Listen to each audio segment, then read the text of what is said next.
All right, joining me via Zoom, very special guest. Excited to have him on the show. Former head coach in multiple stops across the Division I basketball landscape, including North Carolina. Tar Heels set to play Duke this weekend. Most recently is also the author of Rebound from Pain to Passion, Leadership Lessons Learned, which is available here in about a month or so. Coach Matt Doherty is joining me. Coach, how you doing today? I'm doing very well, Aaron. Thanks for having me on your show. Well, thank you for doing this. Thank you for doing this. And I want to talk about the book, and I want to talk about it really in the context of your career. But I mentioned, we do have our first Carolina Duke game coming up this weekend. It's a surreal year across college basketball, but certainly in this rivalry where neither team, I think, is playing very well right now. I know Carolina's won a few games prior to losing on Tuesday night to Clemson, but I think both teams are kind of trying to figure things out. But just take us into that rivalry. For people who don't know, you're former head coach at North Carolina. You played at North Carolina, which we'll get into. Everybody knows it from the outside watching on TV. What is it like as a player, as a head coach, as a fan, as a North Carolina resident for those of us that aren't there in a week like this? Well, Aaron, I appreciate that question. And I do touch on this rivalry in the book, Rebound from Pain to Passion, because I was recruited by both schools. And I remember visiting Duke first. And when I landed in Raleigh-Durham Airport in 1979, the airport was about as big as Cameron Indoor Stadium, not any bigger than the Dean Dome. Wow. And since then, that whole Research Triangle Park area of North Carolina has exploded. But I remember getting picked up by a Duke assistant coach. And as I was going to baggage claim, the Carolina assistant coach was there to pick up another recruit. Okay. And so a couple of things popped out in my mind. One, I'm not the only one, right? I'm not the only girl at the dance. And two, the schools must be really close if they're both picking up at the same airport. And then ironically, 2 weeks later, I'm visiting Carolina and I go to baggage claim with the Carolina assistant, and the Duke assistant is there picking up another recruit. So fast forward, the schools are only 8 miles apart. Okay. It's 8 miles apart. And both schools recruit from the same talent pool. So you have people like me that visited both schools and chose one over the other. And it could be, guys like, I think Christian Leitner, Bobby Hurley, Jerry Stackhouse, Grant Hill, Eric Montross. You can go down the line and, that rivalry starts at the recruiting and then goes to the court and then goes beyond the court.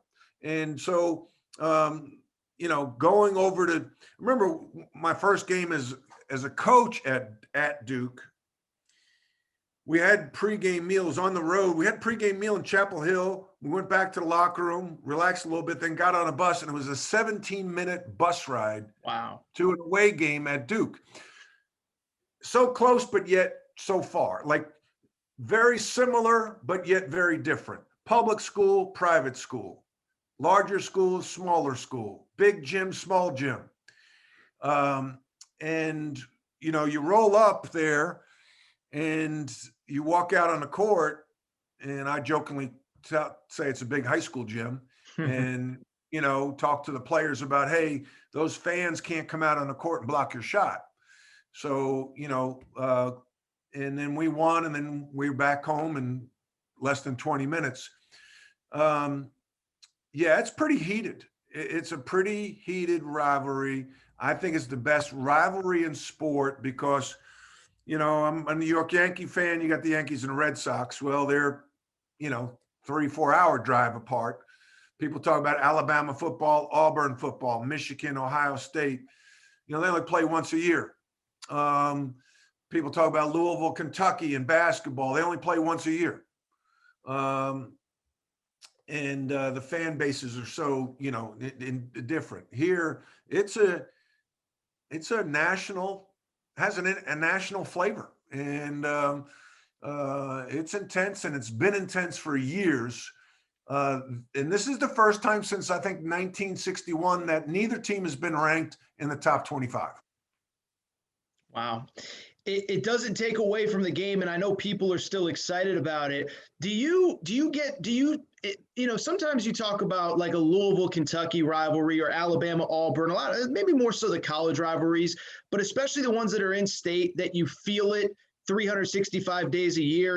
Kentucky fans will tell you you're not excited about beating Louisville. You're excited that you don't have to hear it from Louisville fans for the next 364 days until the next time you play, because the schools are so close, but also because they're so different. And I think it's not a secret that, especially from the Duke perspective, a lot of their fans and alums, or mostly their alums, don't necessarily stay in the area. Is it a 365-day-a-year deal where if you lose that last regular season game, you're hearing about it and you feel it all off season? Or is it more those 2-3 Saturdays, whatever, a year where everything ratchets up? Well, I think you hear it year round, but maybe to your point, in a state like Alabama that doesn't have professional sports and isn't littered with high Division I programs, we still have NC State in the state. We still have Wake Forest in the state. To a lesser degree, UNC Charlotte, Davidson, where, the only league, really big league in Alabama is the SEC, and there's only 2 SEC schools there. And there's no pro sports. We have the Panthers, we have the Hornets, we have the Hurricanes in Raleigh in hockey. So you have a little bit more of a diversion. And there's more transplants here now than ever before because, people have moved from the Northeast and the Midwest to Raleigh and Charlotte. So, you make a point there that in states like Kentucky, where there's no pro sports and limited high major schools, in Alabama, that maybe, that loss is more impactful to the losing fan base than it is in a Carolina Duke rivalry. But it's still pretty intense. Yeah, I can imagine, especially as you said, 8 miles apart, 17 minutes on a bus. By the way, that's got to be the worst victory celebration ever. I mean, you don't get the ride to the airport. You don't get the plane ride home. Do you guys say, hey, celebrate quick, guys? We're going to be home in about 10 minutes. We're on the next exit. We almost wanted to tell the bus driver to detour to Charlotte, Sure. So it make the trip about a 4-hour trip because you didn't get a chance to enjoy it, especially in basketball. I remember we beat them on a Thursday night. I think the game was at 9:00. We had to play Georgia Tech on Saturday at like noon or 1. Oof. So I told the team, enjoy it till midnight, but we're moving on. And Sure. So that's the challenge with basketball, the good and bad thing about basketball. You mentioned having played there. What was it like? We'll get to being a coach in a second, but I mean, what was it like the time you were there for people who don't have the historical context? I mean, I think a lot of people know you played with obviously Michael Jordan, but also James Worthy, #1 overall pick in that era. Brad Doherty, #1 overall pick, was in that era. Sam Perkins, 15-year NBA. I mean, what was it like to be on campus, to be a Carolina basketball player? Because it's always been great. I think every guy that's ever worn that uniform, it's a great thing to be a Carolina basketball player. But I would imagine that era, it was maybe even a little bit extra special because of who you're playing with and all that kind of stuff. Well, I'm a little biased. I think that the early 80s were kind of, or the 80s were kind of the golden era of the ACC. And that sounds very self-serving. No, I'm sure I get it. People in the 60s and the 70s could argue, but we're talking about, Carolina wins we go to the Final Four in 81, and Virginia is in the Final Four in 81. 82, we win the national championship. 83, we're #1 most of the year, and NC State wins the national championship. 84, we're #1 the whole year, and we stub our toe in the NCAA tournament. Then Duke goes to the Final Four in 86. Um, and then I think again in 88. So, that was a heck of a run for, for the ACC. 84, Virginia went to the Final Four. So it was a heck of a run for the conference, as a whole in terms of the team success. But you look at the individuals that played in the conference at that time. Ralph Sampson. We have not seen a player like Ralph Sampson since Ralph Sampson, and we may never see a player like that again. Maybe the most talented player ever to play college basketball. I'm not saying the best, but maybe the most talented, 7'4" with guard skills. Then we had James Worthy, Michael Jordan, Lenny Bias, Albert King, Buck Williams, Kenny Smith. You said Brad Doherty, and Mark Price. There were so many good players in the ACC during that time. And it made for just, wonderful, wonderful games and wonderful ACC tournaments. By the way, that was like an 8-9 league team at that point too. We're not talking about 14, 15 teams like now where there's, no offense, but there's some pretty bad bottom dwellers that we don't have to get into at this moment. Look, I got to ask, Michael, he wrote the foreword to your book, I believe. Yes, he did. Yeah, and obviously it's a great relationship. But listen, we're also coming off the summer of The Last Dance, and I think, for a guy my age, I grew up watching Michael, but there's a lot of people that listen to my show that do anything that are 22, 23, 19, 27 that didn't get to see him in his prime, and I think have a brand new appreciation for not just hearing guys talk about him on a day-to-day basis, but, actually seeing him in person, seeing him, one at the college level, but two, obviously at the NBA, overcoming Karl Malone, overcoming Charles Barkley, Clyde Drexler, Reggie Miller, et cetera. Again, he's clearly a friend. I know there's certain elements of your friendship that you want to keep private, but publicly, I mean, what can you tell us about your playing days with him and all that stuff?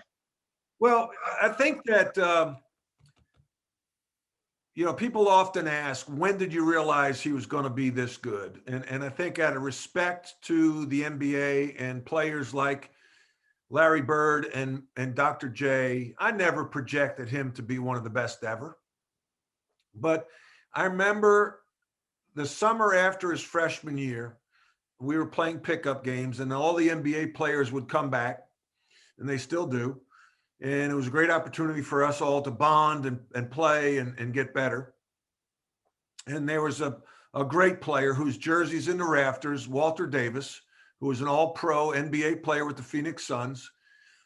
And Michael and Walter are going against each other. Michael is just giving it to him. And I remember in the stands saying to myself, oh my God, Michael, like, show him some respect. Like, his jersey's in the rafters. And that's how, like, after that freshman year, I think his confidence level was through the roof. He started to even get a little stronger. And, the rest is history. I remember he decides to go pro. I'm a senior. He's a junior. And he's meeting with Coach Smith, and we're all having our meetings with Coach Smith after the season. And it's kind of like a year-end review and prepping for the draft. And I'm sitting outside Coach Smith's old office in Carmichael, and his office was not what it was in the Smith Center. And Michael comes out, and I'm waiting for Coach Smith to get ready for me. And Michael comes out, and he's standing in front of me. And we were all sneakerheads, right? That's nothing new. That has not just blossomed in the last 10 years.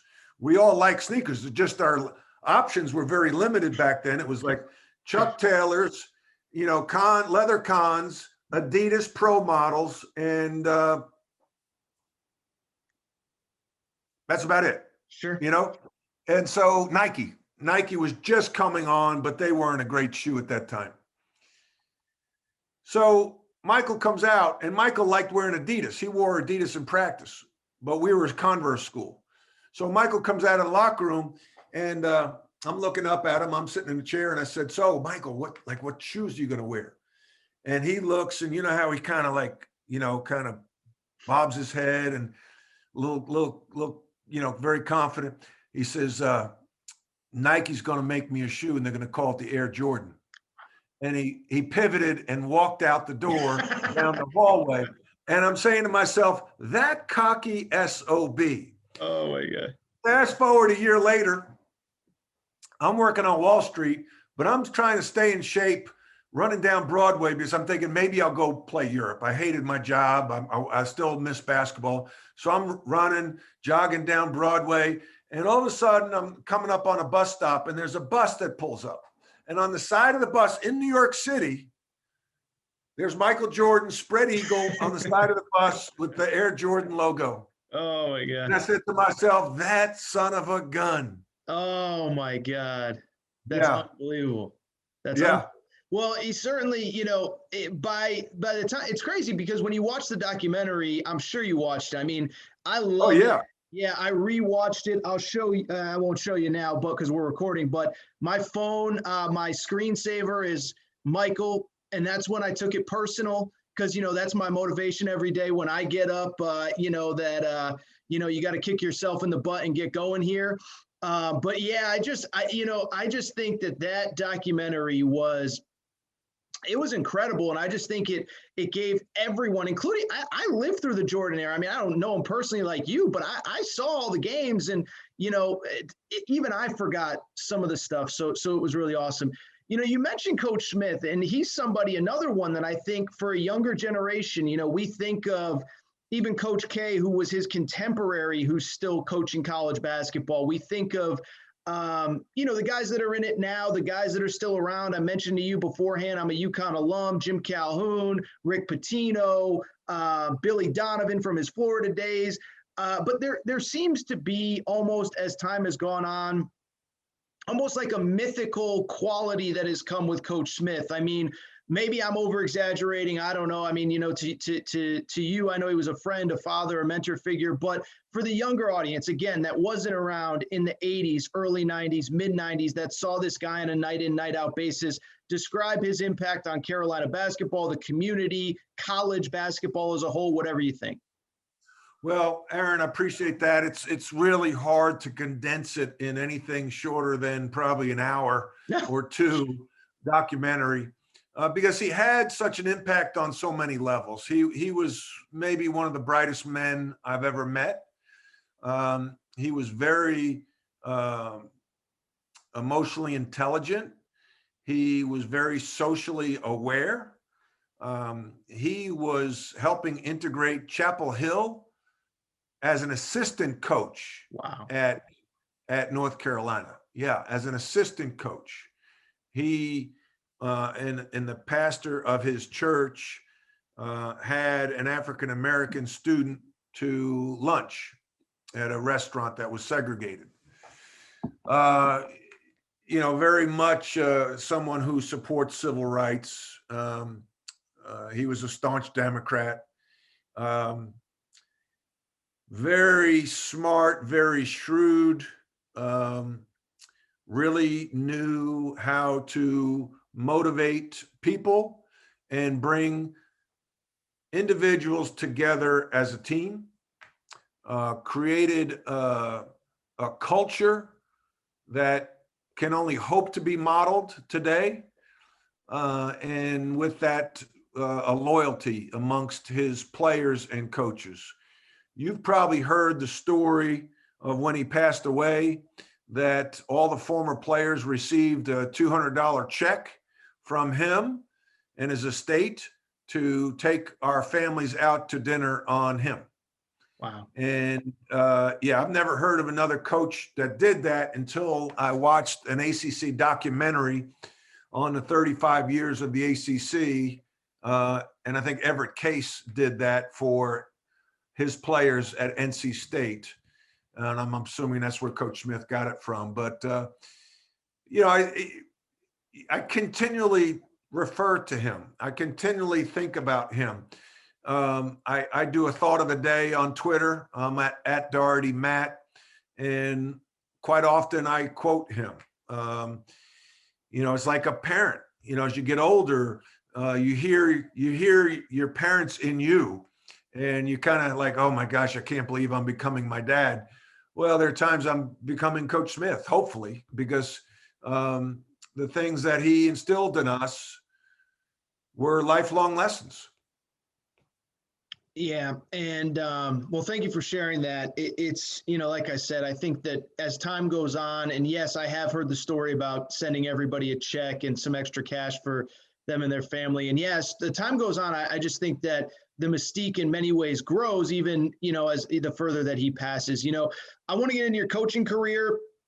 And again, you touch on so much of this in your book, which again is called Rebound from Pain to Passion, Leadership Lessons Learned. And we're going to talk about really the highs and lows of your career, why you decided to write this book, all that stuff. But I was doing some homework, and I know you've told this story a few times as you kind of promote the book and talk about your career. But for people who don't know, you were an assistant coach under Roy Williams for a few years at Kansas. You get the Notre Dame coaching job, and 1 year later, Bill Guthridge, who replaced Dean Smith, stepped away. And so for people who don't know, Coach Guthridge, his longtime assistant, he stayed for, correct me if I'm wrong, Coach, but 2-3 years, somewhere in that vein. And then kind of abruptly kind of decided, okay, my time is up. I want to pass it on. But my understanding is, you did not necessarily expect to be a candidate. And even when you were offered the job, when Coach Guthridge left, you struggled to actually take the job, even though I'm sure it was largely a dream job. Yeah, well, it certainly is a dream job. I remember, everyone, and I think, there was probably some agreement that Coach Williams would take the job because it was a weird time for Coach Guthridge to resign. It was the end of June. Most coaches resign, March, April. And so I imagine there was some expectation on Coach Smith's side that Coach Williams would take the job. And Coach Williams didn't, because he had good players coming back. I mean, those are team players I recruited. I was with Coach Williams for 7 years, and he went to 2 Final Fours back to back with that group in that year that I was at Notre Dame, and then the next year. If that's right, maybe, yeah, that's correct. So, and the Carolina job was going to be a little bit of a rebuilding job. And Kansas, named the 4th best coaching jobs in basketball in college, and it would probably be, let's say in no uncertain order, Kentucky, Carolina, Duke, and Kansas. And maybe you'd throw Indiana in there. Maybe you talk about the Blue Bloods. You're the one that talks. I got to get you on the record on that one after, but we'll get to that later. Yeah. So and you believe in it. So are you going to leave Kansas for North Carolina, especially when you have Final Four talent? And North Carolina was trending this way in the talent pool, and Kansas was, so did it make sense? So he said no. And Coach Smith, I called Coach Smith. I was on vacation in late June, and I called Coach Smith and I said, hey, assuming Roy takes North Carolina, what should I do if Kansas calls? Because you was a long-time assistant there. Kansas call. And he said, it's not a done deal with Roy yet. You're on the short list. And I was like, a year, 14, 15 months prior, I was an assistant coach. And now I'm on the short list at North Carolina. And I'm like, well, that's a no-brainer. That was my immediate response. So we hang up. And then about 10 days later, I'm in Coach Smith's office and we're talking about the job. And he said, well, what do you think? Can you take the job? I said, Coach, I gotta talk to my wife. And typical Coach Smith, he said, well, just a couple of weeks ago, you said it was a no-brainer, and I said, well, a couple of weeks ago, I didn't realize I was really a candidate. So, sure. And I could have stayed at Notre Dame, but the thing that pushed me over the edge was Michael Jordan called, and I'm sure Coach Smith, who's a master at motivation, knew what hot button to push. And Michael said, if you don't take this job, Coach Smith will probably offer it to go outside the family and offer it to Rick Majerus. And I said, I can't have Rick Majerus coaching my team. I can't have it. I can't have somebody outside that. No. So I said, I got to take it. And that's what happened. Let me ask a dumb question. Why do you think, and it's not just a North Carolina thing, but we always hear about, Michigan football with Jim Harbaugh, a Michigan man, various jobs. I think it's kind of widely regarded or believed that when Coach K leaves Duke, it'll be a Duke man that takes the job. Why do you deem that important? And the reason I ask is because I was a little young when you accepted that job, but I do remember the importance that every media, I'm a sports nut, so I'd be sitting there watching Sports Center, and they would talk about the importance of a North Carolina guy taking the North Carolina job. Why do you think that's so important? And go ahead. I'll stop talking. I'll shut up now. Yeah, no, Aaron, I think that's a great question because, and I remember reading an article about this recently. It's important if you have good options, right? Like, don't force it. If you don't have a great coaching candidate, don't hire somebody just because they played on the team, right? I think it's important because you want to bring the community together. Sure. Former players, alumni, fans, you want to unify them. So they like to have one of their own. And then I think it's also important because a person who played there or coached there knows what they're selling. Sure. They know the product inside out, as opposed to someone coming from the outside and not really knowing how special North Carolina basketball is to differentiate it from the competitors. Makes perfect sense. Yeah, no, it makes. Now that I'm thinking about it, very random example, but when Harbaugh was hired at Michigan, I remember I used to work with Dave Wanstead, the former NFL coach, who also coached at Pitt, which was his alma mater. And he said point blank, I could go into kids' homes and say, I was you once. I know what this school did for me and my family and all that stuff. So it makes a lot of sense. Very briefly, you did spend 3 years there as the head coach. Started out really well, make the NCAA tournament. As you said, a rebuild was coming. It happens in your second year. You bring in a really good recruiting class towards the end of the second year, but obviously didn't get a chance to see it all the way through. I mean, you could take it wherever you want, but I do want to ask you about your time as the head coach there, but then it also leads to, I think, largely the last couple years of your life writing this book, why you wrote it, the lessons you learned, all that stuff. Yeah, no, thank you. I think that as a coach, as a CEO, as you move up, a friend of mine, Dr. Jerry Bell, who's been a great executive coach for me, as you move up the success pyramid, the technology, the technical ability, the technical knowledge you have of your industry doesn't matter as much. It's more of managing people. Interesting. As you go up. So, you start out as an assistant coach, you better know how to recruit and scout. That's the two most important things you do. As you go up and become a head coach, recruiting and scouting is not as important. It's part of it, but you better be able to manage an enterprise and delegate and oversee and then manage up.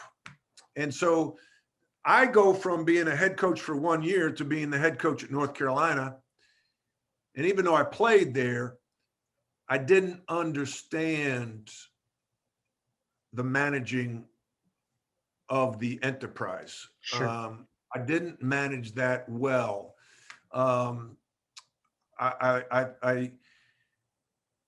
I go back to, I got the job in June, and I asked a couple of key questions. One, can I bring my staff with me? Because that was important to me. Two, will it be my program? Can I run it how I see fit? And three, are you okay with this being a rebuild in year 2? We're going to dip. And so I needed those answers to be understood, and they all, yes, yes, yes. Well, it wasn't okay for me to bring my staff because that offended a lot of former players, and I think it hurt Coach Smith. Really? Yes, because there were 3 assistant coaches that I didn't retain: Phil Ford, Okay. Dave Hanners, and Pat Sullivan. And then, so running it how I see fit wasn't. Let me jump in, and before people kind of ask why, I think it's, as someone who covers college basketball, I know this, but somebody would say, well, why didn't you just keep the former coaches' assistants?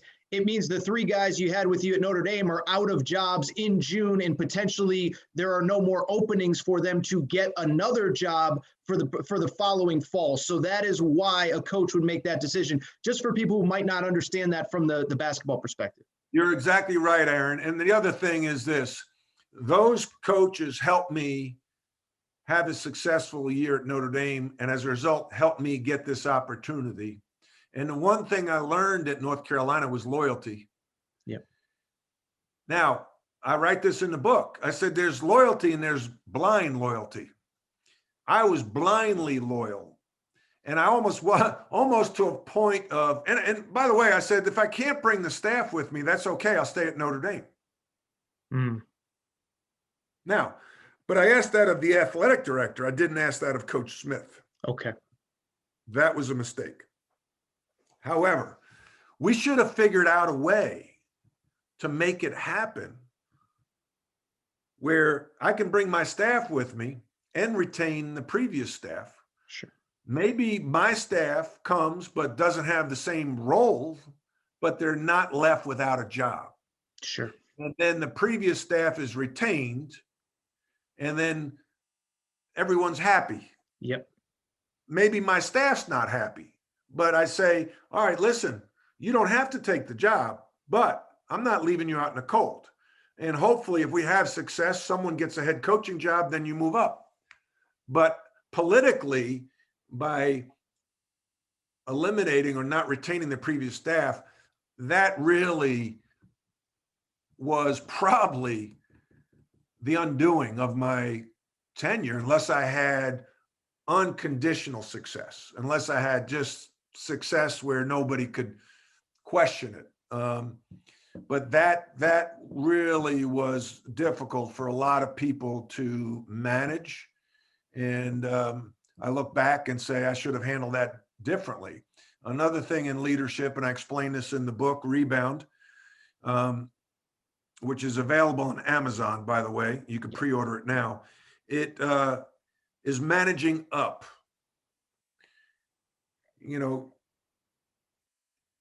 Managing up, and there's a flow chart. There's an org chart with solid lines, and then there's an org chart with dotted lines, and there's some org charts with no lines.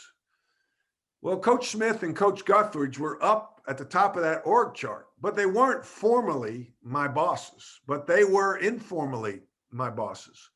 And managing them, I probably could have I should have done a better job. I didn't, because again, I was told it's my program, run it how you see fit. And I'm scrambling, trying to do all these things, but they had offices in the building, and that made it very difficult, as it would, maybe it was, you're a UConn grad. I don't know what, did Jim Calhoun have an office when Kevin Ollie took over? John Thompson had an office, when at Georgetown. Now his son was the assistant coach, and then Patrick Ewing. But that's hard. They're still trying to replace John Wooden at UCLA. I live in LA. I know. Yeah. What is it like, as time goes on? I mean, like you said, you knew it was going to be a rebuild. The AD knew it was going to be a rebuild. It doesn't go well. Third year, you are starting to turn the thing around, but there's some internal stuff, and it doesn't feel like it's going to work. You choose to resign, or, you end up resigning. I mean, I can't even imagine, what it would be like, but I mean, I know you talk about it in the book. I know you're talking about it in all these interviews. So I know it was a low point. I know it's hard to relive, but if you don't mind, just take us through. No, well, first of all, you asked earlier why I wrote the book, and I had the book. I've been playing with the idea of a book for a long time, but I didn't know if I would write it, but I really was doing it for therapeutic reasons, to put things on paper. And then ultimately, I was doing a lot of corporate speaking before the pandemic, and people would ask me, "Hey, do you have a book?" And I'm like, "No, I don't have a book." And they're like, "Well, you need a book. You need to have a book as a speaker. It gives you credibility. It's something you can leave behind." So I put it together. And what I really think that I have felt through this is I did it for me, as selfish as that sounds. For therapy, I needed to turn a negative into a positive. My negative experience, losing my job in a very public manner at my alma mater, dealing with the emotional demons that surface. I call them triggers. And in the book, I talk about the bitter river. You're trying to drive over this bridge has a hefty toll. There's no guardrails. And someone says something to you, or you watch a game on TV, or you see a coach sign a big contract, or Mike Bray's been at Notre Dame 22 years, all-time winning coach at Notre Dame. That could have been me. That could have been me. That could have been me. So all of a sudden I'm driving on the bitter river and I go, and I go into the water. I go into the bitter river because of the trigger. So I need to try to focus and not let those triggers get to me. So by releasing this into a book, it's been therapeutic. And in a way, I'm helping people. If I help one person deal with failure, deal with adversity, become a better leader, then this book is a success. Well, and I think it's a perfect segue to really jump into the book. And again, as you said, the book is available on Amazon. You can pre-order it. It's called Rebound from Pain to Passion. And then also, as you said, you're on Twitter, Doherty Matt. Anybody who follows me can find you pretty quickly through my feed because we'll tag you in all this stuff. But, I know there was never an intention of this, but I think a book like this coming out at this particular moment in time is an important one. I mean, you talked about the inner demons, the mental health elements of all this. And there's a lot of people that are going to listen to this, that are not going to listen to this, that don't know who. A lot of people are going through a lot of stuff right now, a lot of stuff that they could have never envisioned a year ago. I was joking with my wife about this morning. She goes, you're not always fun to be around. And I said, I didn't think I was going to be around you 24 hours a day for a year straight. Give me a break here. I'm doing my best. And we got a kick out of it, but it is a crazy time for all of us. And so, I feel like a book like this is really important at a moment in time like this. Well, thank you. I appreciate it because it is about dealing with adversity. And I admit in the book, I've dealt with depression. I met with the counselors. Mental health is real, man. I mean, yep. And here we are, as a man, a 6'7" athlete and coach from New York. You're supposed to be a tough guy, right? You're supposed to be able to handle it all. And, there were days I didn't want to get out of bed. There were days that I just would be in a daze wondering, like, what happened to me? Why? And there was so much, as I touched on, internal scarring. And I think that I'm finding fulfillment with this book. And I also am an executive coach. So I run a Vistage executive coaching practice, and I help other CEOs avoid the landmines that I stepped on. That's what I try to do. Well, really kind of the last question. I mean, if people want to reach out, if somebody hears this, they could get the book, but I mean, obviously if you're coaching, you're different kind of coaching, bad pun there, but you've kind of advanced to this next element or this next chapter of your life where you are coaching. I mean, how can people reach out? Obviously we'll get the information out about the book again, but what kind of people are you working with? What are you doing in that regard? Yeah, thank you, Aaron. I can be reached at coachmattdoherty.com. Okay. coachmattdoherty.com. And there's my that's my website. There's a phone number and an email address that I can be reached at. So I do one-on-one executive coaching. With Vistage, I do a group, and that's more in the Charlotte area. I do corporate talks. I've enjoyed that a great deal because I feel like I can get in front of a team again, and I do a lot of that on Zoom. I've talked to the Harvard lacrosse team. I'm going to talk to the Michigan lacrosse team. I've talked to different corporations on Zoom. I talked to 100 people yesterday at lunch in Charlotte on a Zoom call. So it's very fulfilling. I feel like, after 18 years of dealing with, like, what am I going to do? What's my calling? Where's my place in life? I finally feel some fulfillment and direction. Fantastic. Again, CoachMattDoherty.com if you want more information. The book, again, Rebound from Pain to Passion, Leadership Lessons Learned. It's available for pre-order on Amazon. Will be available March 2nd. Real quick, last one. You got any thoughts on the game on Saturday? I mean, for people, I think if you're listening, if you made it this far, Carolina, Duke, Saturday, both teams coming off a loss. Duke lost on Monday at Miami. Carolina lost on Tuesday at Clemson. Both teams are starting to some days figured out, other days not so much. But what do you got? Yeah, I mean, I know you're going to pick, but any just general thoughts on the game? Well, I think it comes down to, and this sounds maybe very, very simplification, but I think it's true. Carolina's got to take care of the basketball. All right. They got to take care of the basketball and they got to make shots. Now, I think every team has to do that, but especially for North Carolina. They had 10 turnovers in the first half last night against a team that doesn't really pressure. They really sagged off and try to contain. So, and then they're not shooting well from the foul line. They're not shooting well from the 3-point line.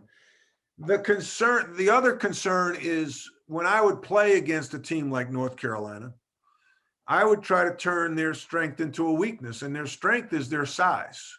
They play a big lineup. Well, Duke plays a smaller lineup, and they start basically Jalen Johnson and Matthew Hurt. Maybe they'll go a little bit bigger because of, maybe Mark Williams or somebody like that will play center for them. But they can go 5 out and be athletic and drive it and pass, handle, and shoot. And when Carolina has to match up with somebody like that, whether it's the 4-man at Notre Dame or last night against Clemson, their 4-man, that puts a guy like Brooks in bad position to have to go out and guard the 3-point line. So Carolina takes care of the basketball and wins. They got to punish Duke for being small. I mean, they can't. Last night, they only had 2 offensive rebounds in the first half. They've got to have 14 offensive rebounds and have less than 15 turnovers to win. So with that said, will they win? Who knows? That's why we'll be watching. All right. Coach Matt Doherty, final time. The book is called Rebound, Turning from Pain to Passion, Leadership Lessons Learned. It is available on Amazon. You can find Coach on Twitter at Doherty Matt, DOHERTY. And as he said, CoachMattDoherty.com is where you can find more information. But, Coach, this was fun, man. This was fun. Yeah. I appreciate the time, and maybe we'll do it again. I mean, I don't think Duke Carolina is going anywhere in terms of a talking point. So we'll have to do it again soon, all right? Anytime, Aaron. Thank you very much for having me on.